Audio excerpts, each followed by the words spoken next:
संभल के माया नगर यही है, यह उसका बबूला तन ठहरता नहीं है। कहाँ सुख मिलेगा? दो प्रकार का सुख होता है, सच्चा सुख और झूठा सुख। झूठा सुख शुरुआत में सुख लगता है, जिसका अंत बड़ा दुखदाई है, तो समझ लेना ये झूठा सुख है। और सच्चा सुख जो शुरुआत में थोड़ा कष्ट लगता है, लेकिन जो जो समय बीतता है त्यों त्यों सुख बढ़ता जाता है।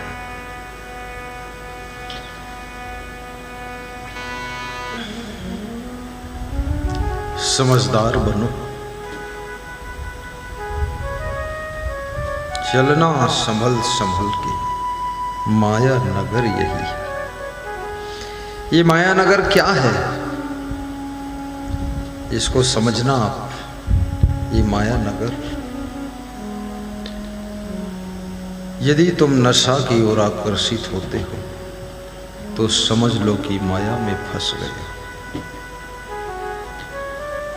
यदि आपके मन में काम वासना आंधी तूफान की तरह उठ रही है, यही माया का रूप है। यदि आपको गुस्सा बहुत आता है, माता पिता को भी तुम नहीं समझते हो,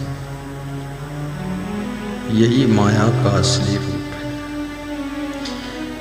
माया जब आपके ऊपर प्रभाव डालती है तो आप अपने कर्तव्य को भूलने लग जाते हो, धर्म को भूलने लग जाते हो, रिश्तों को भूलने लग जाते हो,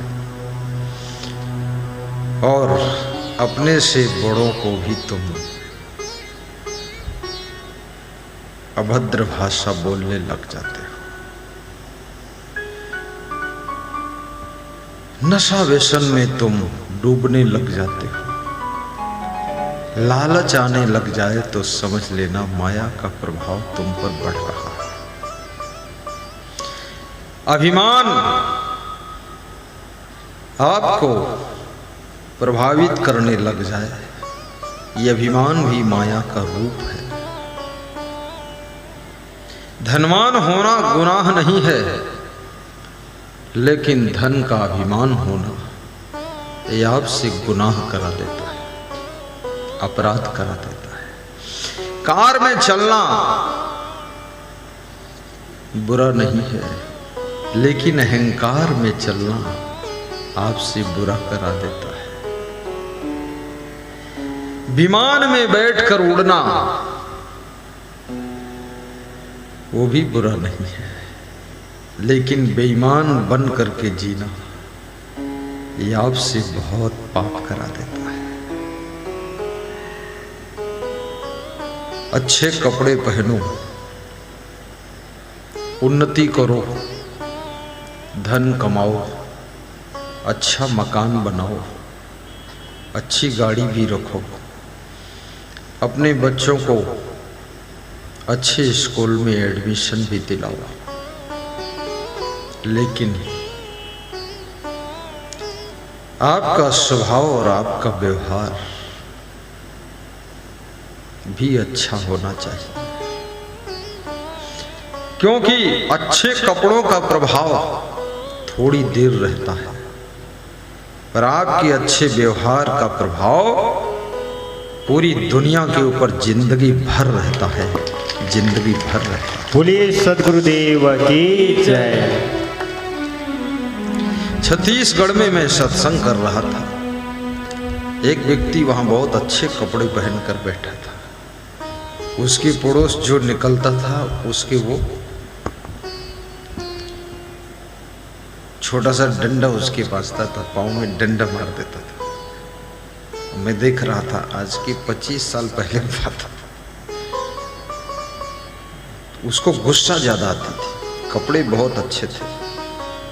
उस सभा में सबसे टॉप के कपड़े उसके थे। अब मैं प्रवचन कर रहा था तो बोल भी नहीं सकता था, कौन पर्सनल थोड़े बोला जाता है, कोई कुछ कर रहा है।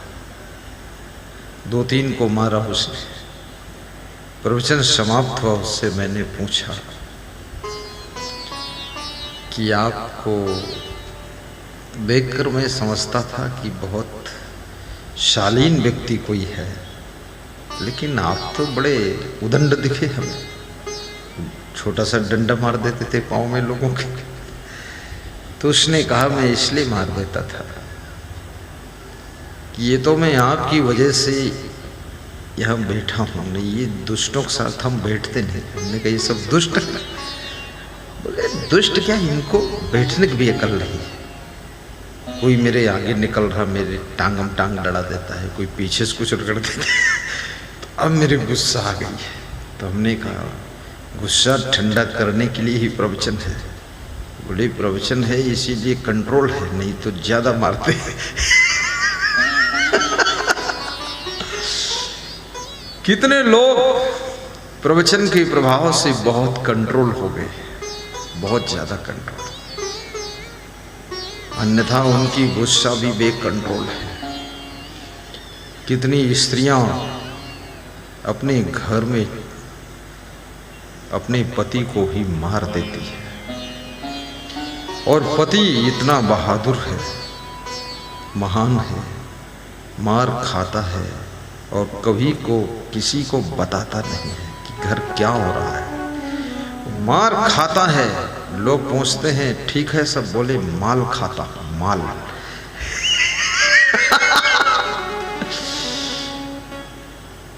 और जो नारी अपने पति की पिटाई करे, बस यही कलयुग है। जो पति अपनी पत्नी की पिटाई कुटाई करे, गाली दे, ढकेल दे, अल्लम बल्लम बोले, ये कलयुग की पहचान है। स्त्रियों को गाली देने से आपके घर में दरिद्र आएगा। आपके व्यवहार से, आपके बर्ताव से, आपके चरित्र से, आपकी वाणी से, आपके स्वभाव से यदि आपके घर की स्त्रियां रोती रहती हैं, वो माँ हो, बहन हो, बेटी हो, चाहे बहू हो, तो याद रखना आपके घर से लक्ष्मी रूठ कर चली जाएगी और आपका घर माला माल नहीं रहेगा, धीरे धीरे कंगाल हो जाएगा, धीरे धीरे कंगाल हो जाएगा। इसलिए स्त्रियों को दुख मत दो, रुलाओ मत। शराब पियोगे तुम, लेकिन दुखी होगी तुम्हारी पत्नी, दुखी होगी तुम्हारी माँ, दुखी होगी तुम्हारी बेटी, दुखी होगी बहन। बहन ससुराल चली जाती है, लेकिन उसको 90% टेंशन पीहर की मायके की लगी रहती है कि मेरा भाई बिगड़ गया और मेरी भाभी भी उल्टा चल रही है, मेरा मायका सब चौपट हो गया। वहां की टेंशन रहती है उसको। केवल दहेज देना ही बहन की सेवा नहीं है। अपनी बुराइयों का त्याग बहन की सबसे बड़ी खुशी है।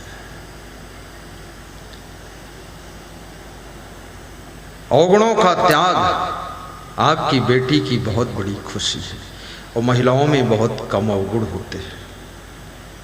ये बीड़ी, सिगरेट, पान, तंबाकू, पुड़िया, रजनीगंधा, दारू, भांग, गांजा, ये ज़्यादा कुछ पीती खाती नहीं। और कोई कोई पीती हो चुपके चुपके, तो मैं नहीं जानता हूँ। खेतों में काम करने वाली स्त्रियां तो खैर बीड़ी पी लेती हैं, वो नशे में रहती है, नशे में काम करती है, होश में काम नहीं करती। कितनी लेडीज़ों को मैंने स्टेशन पर भी देखा बीड़ी पीते हुए, बड़ी बेशर्म है। उधर ट्रेन के इंजन का धुआं निकल रहा है और इधर भी छोटा इंजन स्टार्ट है। कितनी बेशर्मी है, शोभा नहीं देता है। नारी नारायणी का रूप होती है। पुरुषों को भी नशा व्यसन करना शोभा नहीं देता है। नशा मुक्त हो जाओ, शाकाहारी बन जाओ। बाबा जय गुरुदेव ने शाकाहारी बनने के लिए बहुत प्रेरणा दिया है। आज उनका शरीर नहीं है, लेकिन उनके जो शिष्य हैं, भक्त हैं, वो शाकाहारी की पोशाक पहन करके, उनके पीठ पर लिखा है शाकाहारी हो जाओ, और आगे भी लिखा है शाकाहारी बन जाओ। ये बहुत हिम्मत का काम है।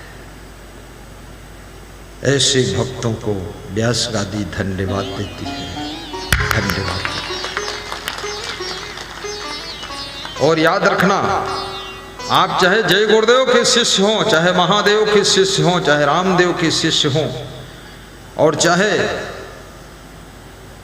किसी और पंथ से जुड़े हों, लेकिन पंथ की दीवालों को लांघ करके किसी भी संत के सत्संग का अमृत पान करना, तो तुम्हारी बुराइयां धुलती चली जाएंगी और तुम में निखार आ जाएगा।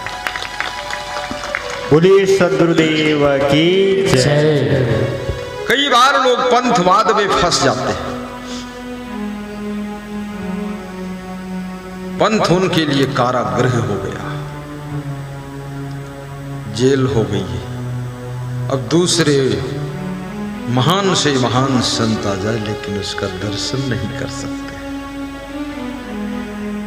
और उसकी सेवा नहीं कर सकते, ना तो उसके पास में प्रवचन बैठकर सुन सकते। दुर्भाग्य। याद रखना, जिस सड़क पर तुम चलते हो, सड़क किस पंथ की है? ये कोई हमारे पंथ की थोड़े है, तो हम क्यों चलते उस पर? ये मोबाइल कोई हमारे पंथ का है, इसको क्यों यूज करते हम? ये दाल भात हम खाते हैं, ये कोई मेरे पंथ का है, क्यों खाते उसको? पंथ का मतलब रास्ता होता है, वह रास्ता जिस पर चल करके सुख शांति और मुक्ति की प्राप्ति होती है, उस रास्ते को पकड़ना चाहिए। बाकी पंथ के चक्कर में पड़ करके वाद विवाद नहीं करना चाहिए। महान पुरुषों का संदेश सुनो। भगवान राम जब गए हैं, देखिए बाबा जय गुरुदेव का दर्शन, तुलसी महाराज जी नाम था उनका, स्क्रीन पर दर्शन कराया जा रहा है, तो देखो ना, है कि नहीं है? अब मेरे गुरु का दर्शन करो, मेरे गुरु की छवि उनकी छवि मैच कर रही है। अब मेरे गुरु का भी दिखा दो जरा, दिखला दो झलक, मान जाओ लाल। ये देखो, ये मेरा गुरु है, ये मेरा गुरु है।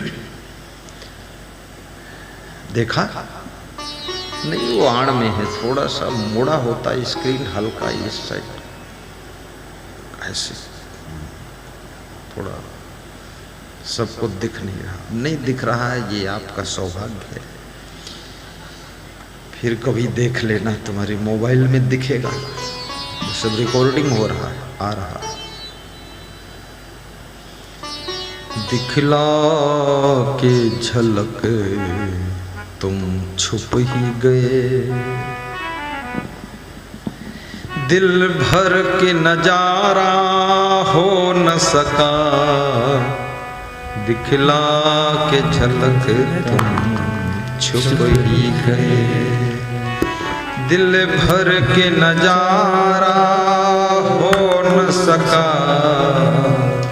दिल भर के नजारा हो न सका, तुम तो किनारा पा ही गए, पर मेरा किनारा हो न सका, तुम तो किनारा पा ही गए, पर मेरा किनारा हो न सका, दिखला के झलक तुम छुप ही गए, दिल भर के नजारा हो न सका।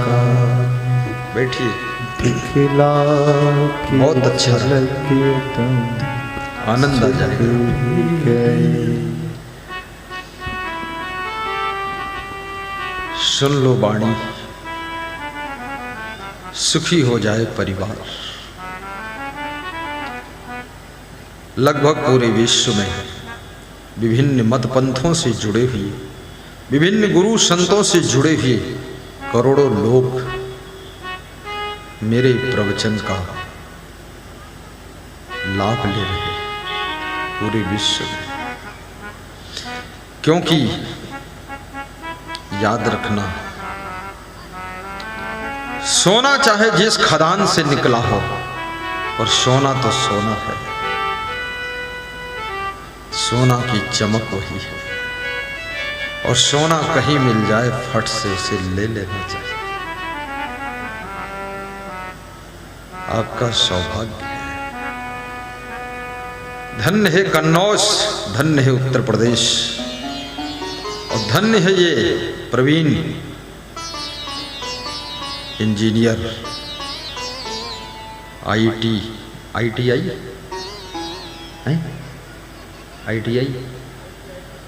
IT इंजीनियर हैं ये खड़े हो।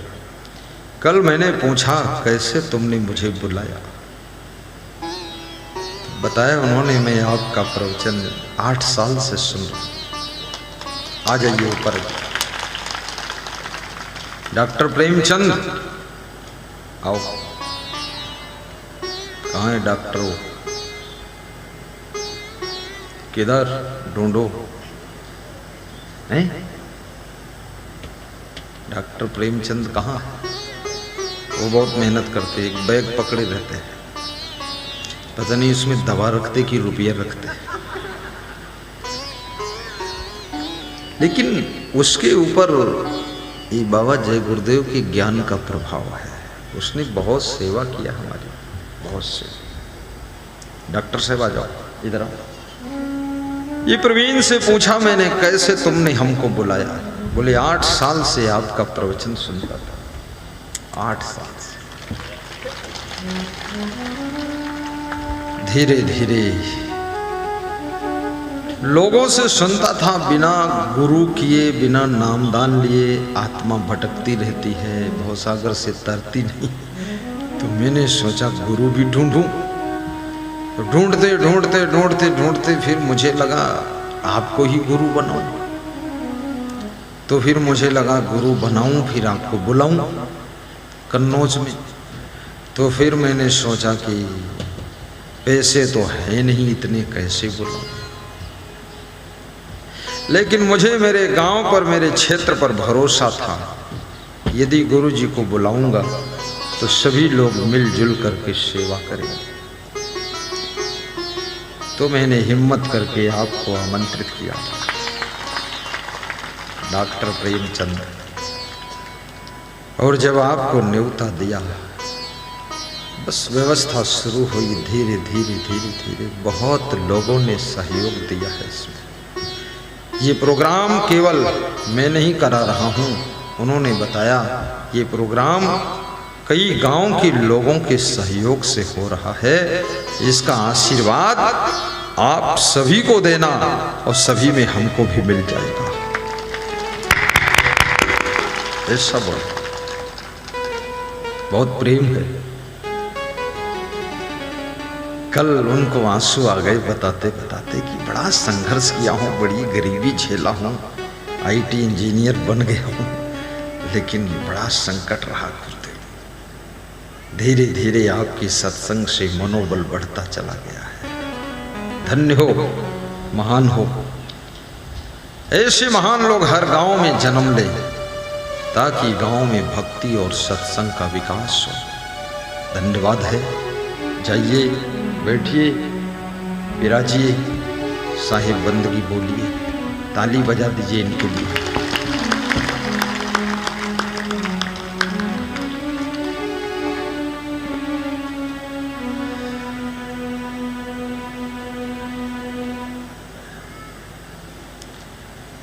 तो मैं आपको सुना रहा था।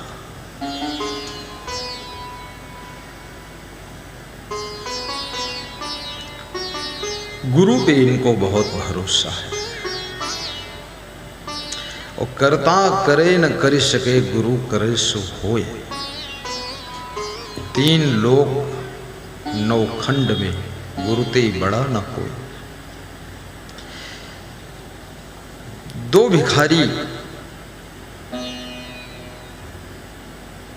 किसी मंदिर के बाहर बैठे हुए भीख मांग रहे थे।